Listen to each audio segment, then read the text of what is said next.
السلام علیکم۔ خبر شامل کریں گے چوہدری فیضان نمائندہ کی Rajana member P P C R D S P patrolling police Toba Mehar Muhammad Saeed کے patrolling post Samundri road Rajana کی فارمل انسپیکشن، گنے کی ٹرالرز اور سست رفتار گاڑیوں کے پیچھے ریفلیکٹرز لگائے اور ای پولیس ایپ کے ذریعے چیکنگ کے بارے میں ہدایات۔ تفصیلات کے مطابق گزشتہ روز مہر محمد سعید نے فارمل انسپیکشن کے دوران پیٹرولنگ پوسٹ پر جوانوں کی حاضری، ڈسپلن، ٹرن آؤٹ، اسلحہ پوسٹ کی صفائی اور کرائم اینڈ کنٹرول کی صورتحال کا جائزہ لیا۔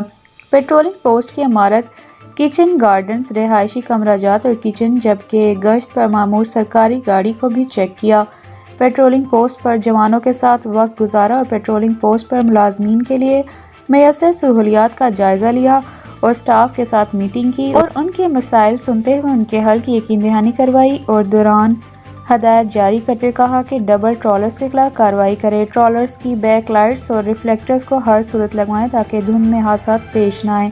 ٹرالرز کے ڈرائیورز کو ہدایت کریں کہ روڈ پر انتہائی بائیں جانب چلائیں۔ مزید کرائم اینڈ کنٹرول کی صورتحال کے متعلق بات کی۔